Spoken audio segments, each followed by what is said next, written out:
You are not my daughter, you are a mistake, a mongrel. Get out of my house before I call the cops and have you thrown out like the trash you are. My father's voice didn't just echo through the marble hallway of the estate. It shattered the air like a gunshot. The vein in his forehead was throbbing so hard I thought it might burst. He stood at the top of the grand staircase, looking down at me with a mixture of disgust and pure, unfiltered hatred. Beside him, my stepmother, Linda, was smirking, clutching her pearl necklace, pretending to look shocked while her eyes danced with victory. Rain was pounding against the massive oak doors behind me, a perfect pathetic backdrop to the worst night of my life. My suitcase, a cheap, battered thing that looked ridiculous on the expensive Persian rug, was already packed. I hadn't packed it. He had. He had thrown my clothes off the balcony onto the muddy lawn 10 minutes ago. Did you hear me, you little leech? He screamed again, his face turning a shade of purple that matched the velvet curtains. I said get out. I am done feeding another man's bastard. You don't have a drop of sterling blood in your veins. Look at you. You're nothing. You're common. And I will not let a bastard inherit my empire. I stood there, shivering, not from the cold, but from the adrenaline coursing through my veins. My hands were clenched into fists at my sides. My knuckles were white. For 24 years, I had taken this. For 24 years, I had listened to Richard Sterling, the great real estate tycoon, the man obsessed with bloodlines and legacy, tell me that I wasn't good enough. That I was too dark, too short, too loud, too different to be a Sterling. He had accused my late mother of cheating on him every single day since she died. He had convinced himself that I was the product of an affair, simply because I didn't have his gray eyes or his cruel chin. But tonight was different. Tonight, he wasn't just throwing insults. He was throwing me out. He was cutting me off. Fine, I said. My voice was quiet, but in the sudden silence of the house, it carried. Fine, he scoffed, descending one step like a king coming down to kick a beggar. That's all you have to say? No begging? No crying for daddy's money? Finally showing your true colors, aren't you?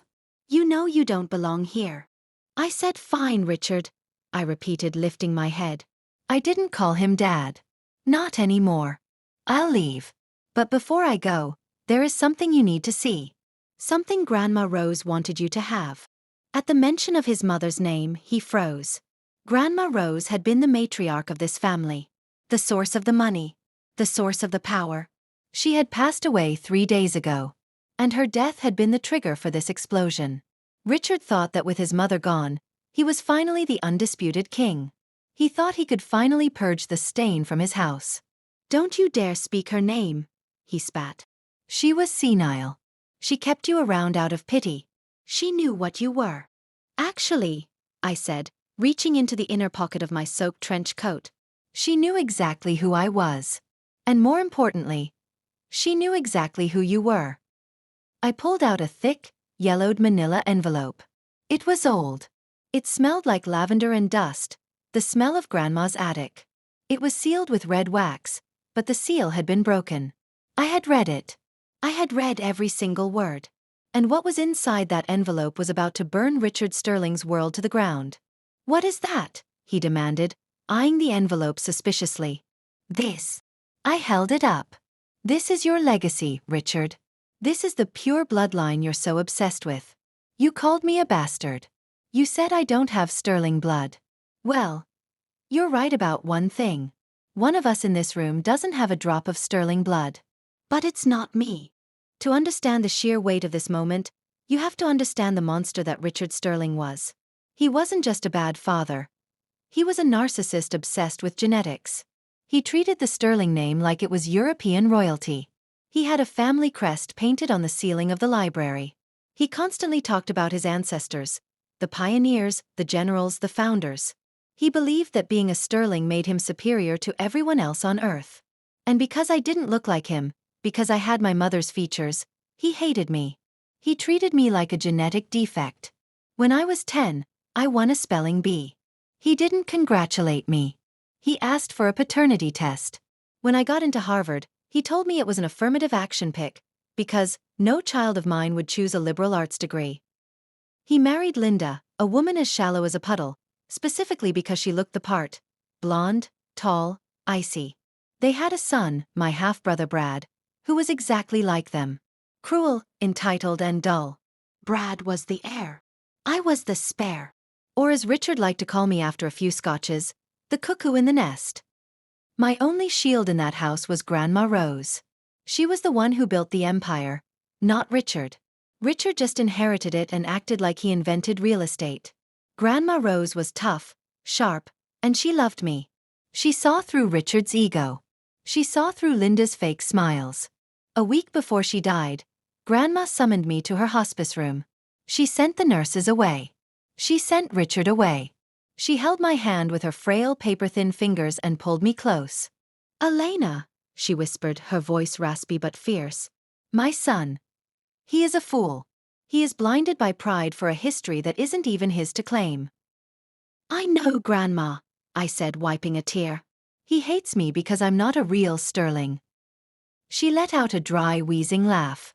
"Oh, child. The irony would be funny if he wasn't so cruel. Listen to me. In my safe, the hidden one behind the painting in the study, there is an envelope. The combination is your birthday. When I am gone, he will try to hurt you. He will try to cut you out. When he does, give him the envelope." "What's in it?" I asked. She smiled, a mischievous glint in her fading eyes. "The truth. He thinks he is a prince. He needs to know he is just a lucky pauper." I didn't understand what she meant then. I just did what she asked. The night she died, while Richard was busy crying fake tears for the guests and calculating his inheritance, I snuck into the study. I opened the safe. I found the envelope. And when I opened it, my jaw hit the floor. It wasn't just a document. It was a bomb. Back in the hallway, the tension was thick enough to choke on. Richard stared at the envelope in my hand. He started to laugh, a cruel, mocking sound. "Is that a will?" he sneered. "Did the old bat leave you a few $1,000s? Is that what you're holding over me? Keep it. I don't need her charity scraps. I have the estate. I have the company. I have everything." "It's not a will, Richard," I said, taking a step forward. "It's a receipt. A receipt." He looked confused. "It's an adoption decree," I said, my voice steady, loud and clear. "Dated June 14th, 1965. From the St. Mary's Home for Unwanted Children." The silence that followed was absolute. Even the rain seemed to stop. Linda gasped, her hand flying to her mouth. Richard's face went from purple to a ghostly, sickly white. What did you say?" he stammered. The arrogance was flickering, replaced by a sudden creeping terror. "You heard me," I said. Grandma Rose and Grandpa didn't have biological children. They couldn't. Grandpa was sterile. So, they adopted a baby boy. They named him Richard. They loved him. They gave him everything. They gave him a name, a legacy, a history. They never told him because they wanted him to feel like he belonged. I took another step. He backed away, hitting the banister. "You!" I pointed the envelope at him like a weapon. "You are not a Sterling. You are not the descendant of generals and pioneers. Your biological parents were two teenagers from Ohio who gave you up because they couldn't afford to feed you. Grandma Rose tracked them down years later just to have the medical records. It's all in here. You're lying." Richard screamed. It was a primal scream, the sound of a man whose entire reality was shattering. "You are a liar. A jealous, vindictive little liar. I am a Sterling. Look at me." "I am looking at you," I said calmly. "And I see a man who spent his entire life bullying his daughter for not being pure enough, when he himself is a fabrication. You projected your own insecurity onto me. Deep down, maybe you knew. Maybe you felt like a fraud. So you attacked me to prove you belonged. Give me that." He lunged for me. I stepped back. "No. This is my copy. The original is with Grandma's lawyer. Oh, and speaking of lawyers." I pulled a second document from behind the envelope. "Since Grandma Rose knew you were adopted, and since she knew you were turning into a monster, she made a change to her trust fund 3 years ago. You see, the Sterling Family Trust, the one that controls the house, the company, the bank accounts, it has a very specific clause. It states that the control of the trust passes to the direct biological descendant of Rose Sterling." Richard's eyes bulged. He knew the bylaws. He had bragged about them for years. I am her son, he roared. Legally, yes, I said. But biologically? No. And Grandma was very specific in her wording. She defined biological descendant by DNA. I paused for effect. I wanted him to feel it. I am not a bastard, Richard, I said softly. My mother didn't cheat. I am your daughter. Ironically, I am the only person in this room who is actually related to you. But since you are not related to Grandma Rose, the line breaks with you. But he was shaking now. But then who? Grandma Rose had a sister, I explained. Aunt Sarah. Sarah had a daughter. My mother. You didn't meet my mother by accident, Richard. Grandma introduced you. She wanted to keep the bloodline close. She hoped that by marrying you to her niece, the family would stay together. So, technically, through my mother, I am Grandma Rose's grandniece. I am her closest living biological relative. The realization hit him like a freight train. His knees actually buckled. He gripped the banister to stop from falling. The lawyer is coming tomorrow morning to read the full will, I said, my voice cold and final. But he gave me a preview. Since you are not a biological descendant, and since Grandma triggered the bad faith clause because of how you treated me, the house? It's mine. The company? The majority shares go to me. The accounts? Frozen until I authorize them. Linda let out a shriek.